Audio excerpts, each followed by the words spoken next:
You know, it's hard to remember a time when Slay the Spire wasn't the reigning king of deck builders, and harder still to remember that the very deck building concept without which this video would not even exist has its roots in the tabletop scene, all stemming from a game called Dominion released some 17 years ago. And in gaming years, that means it's like 84 or something. Anyway, since its release, it's rightfully been the talk of the town, but today I want to introduce you to some of its prospective usurpers, some young upstarts all with their own ideas about what it means to build a deck worthy of their ancestors. Here's a list of 5 deck builders that aren't Slay the Spire. Number 5. Marvel's Midnight Suns. Marvel's Midnight Suns is a strange blend of card play and interpersonal, overly platonic relationships between all your favourite superheroes and some of your least favourite ones too. I'll be honest, I could have done without all the between mission chit chat between characters I've neither heard of nor care about, even if there is a mechanical benefit, but that's only because the missions themselves kick ass. Many of the mechanics are standard deck builder fare with limited action points you can spend on variously costed cards, but your deck is made up of all the character specific cards of the heroes you decide to take into each mission, with opportunities to add new cards to your deck or upgrade existing ones arising as the game goes on.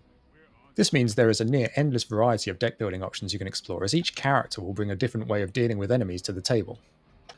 Unlike Slay the Spire, you also have to consider your environment, and if you're close enough to deal that killing blow to the last enemy, or to use an environmental hazard to take out a group of thugs. The only thing missing is an endless mode, because sometimes you just want to get to the fun stuff without having to listen to Blade talk about his secret dream of being a French housemaid or whatever. Although I admit I probably would stick around to hear that. Either way, it's really fun stuff, although priced like a AAA title. So if money is no object to you, then go nuts and treat yourself. Otherwise, maybe wait for a sale. Number 4. Fights in Tight Spaces.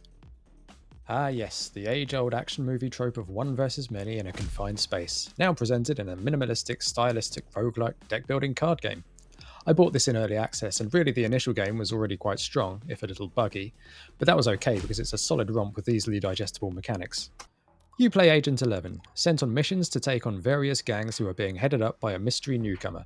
At the end of each gang run, you'll fight a boss character and a bunch of his lackeys before moving on to the next gang. For the most part, it is once again just your standard deck builder, but you're able to use positional tactics so that if you know you're about to get hit by a dude, you can spin him around to face his buddy behind him and he'll hit him instead. There's a lot of stuff in here that Slay the Spire can't replicate by nature of its very two-dimensional combat system. For example, I managed to one-shot a late-game boss by luring him to the edge of a building and tossing him over the edge. And just like in real life, tossing the boss off is the fastest way to progress. Anyway, the game is usually pretty reasonably priced and there is some DLC content out for it. The only point of contention might be style preference, as the aesthetics might not be for everyone. But if you can get past that, or you just like the way it looks, then this is definitely a solid buy. Number 3. Menace from the Deep. If you don't know your Nyarlathotep from your King in Yellow, then this Cthulhu-themed game may not be your cup of horror tea. Then again, maybe it will. There's enough on offer here to provide both exciting novelty and interesting gameplay, although be warned, it's not as forgiving as any of the games mentioned thus far.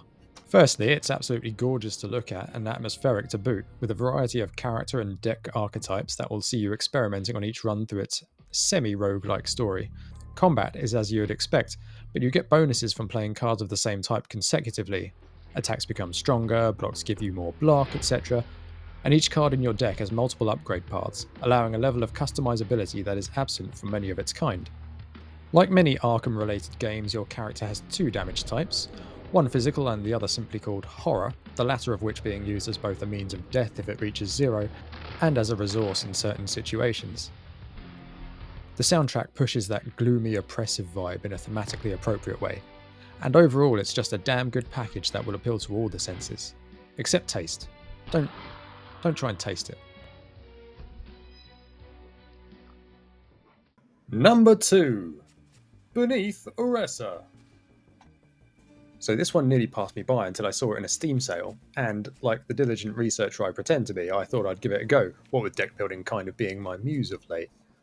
Firstly, couldn't really care less about the setting, I didn't bother to find out what's going on story-wise, but one thing a game like this should have is a sense of catharsis when playing cards, and Beneath Oresa has that in spades.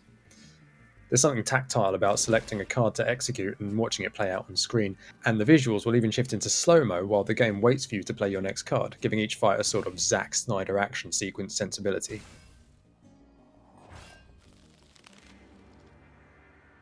There's a proximity system at play, which also changes things up a bit from other games of the genre, where enemies in your zone are near, and any that aren't are considered to be far. This can affect things like damage output, as ranged attacks will always benefit more from being far, whilst melee attacks may have higher output when played near. You get the idea.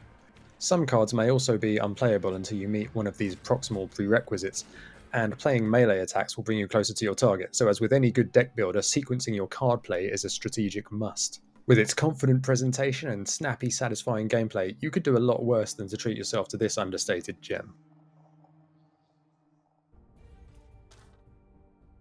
Number 1. Gordian Quest. Possibly my favourite on this list at time of recording, Gordian Quest plays host to a veritable gamut of gaming mechanics and concepts that seem disparate at first blush, and in fact, are just that. Honestly, this is what happens when you open up the once esoteric art form of game design to us plebs and allow some of us to make the games we dreamed of as kids. It's like giving a child all their favourite foods in a blender and expecting them not to make a chocolate, cucumber and roast potato smoothie. So it will come as no surprise that you'll be playing cards in combat, but you'll also be leveling up stats that make your card stronger, like an RPG. It even gives you a +1 modifier for every 2 points above 10 for a given attribute, a la Dungeons and Dragons, which in turn will then positively affect cards of the related attribute type. I love this mechanic as it really makes the stats mean something. These same stats are also used for skill checks during story moments, and you can use cards in your deck to add bonus modifiers to your final result. I don't know, call me a simpleton, but to me this is exciting stuff.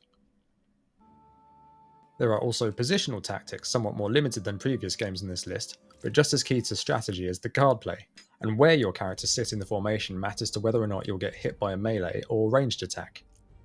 There's loads more, including a slightly weird exploration minigame that I kind of bounced off of, but for all its eclecticism, it almost contrarily seems incredibly focused and certain of what it wants to do.